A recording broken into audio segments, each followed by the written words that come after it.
running the football. That's a huge compliment to a backup quarterback. No question about that. All right, folks, we'll be right back after this report. Oh, and back to the highlights we take. All right, let's get back to him. JV Rams taking on the Eagles. Matthew Stafford right here is going to find Kyren Williams slipping out of the backfield to the right-hand side for the 10-yard touchdown. That puts the Rams on top, 26-7. But Jalen Hurts is going to fight back and find A.J. Brown on the back shoulder fade. Beautiful touchdown pass right there.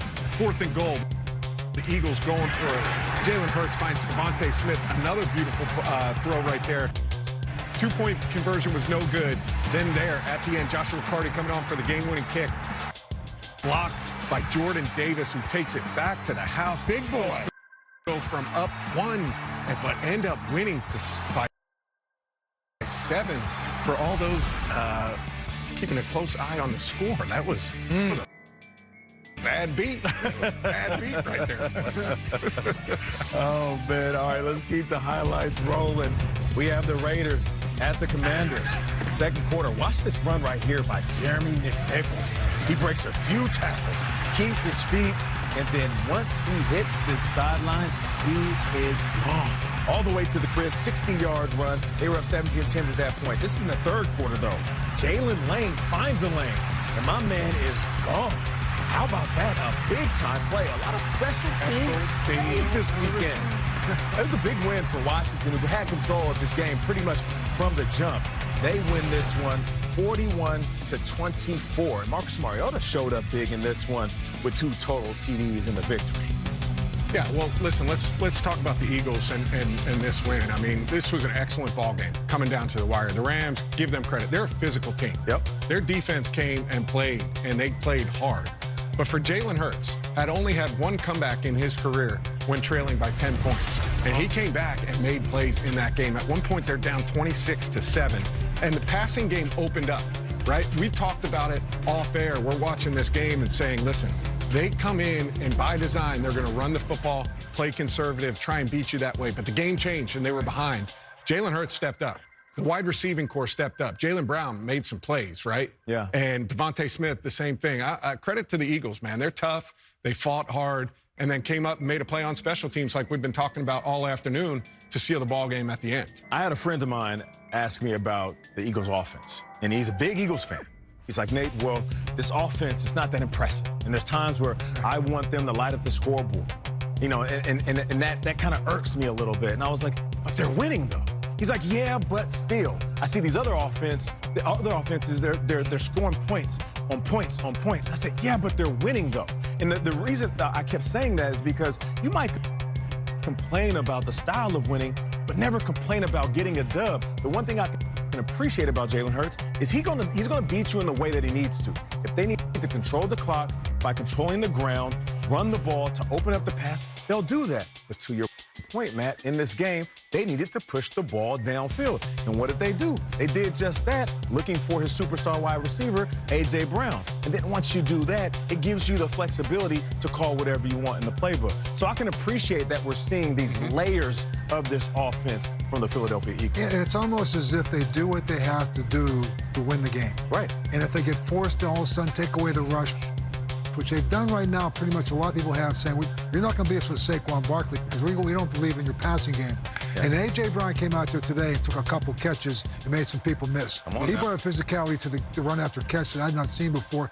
And that just spurs on that defense. And Jordan Davis, I'll say this, his first couple years, I think that guy looked like he was getting tired running on and off the field. Yeah. I mean, I think he looks like he looks in much better shape. He trimmed up a little bit. Oh, he took that ball and ran that thing in. He looked good running down the field. I said, man, is that Jordan Davis? You sure that's Jordan Davis? Yeah. that big boy looks like he can still move. So they're doing what they have to do when they have to do it, which is a sign of a championship team. There's a pedigree that exists there. They don't panic. They understand what they need to do. Do they run it? Maybe they play close to the edge and they maybe are like, does it get too close at times and do they get too comfortable at times?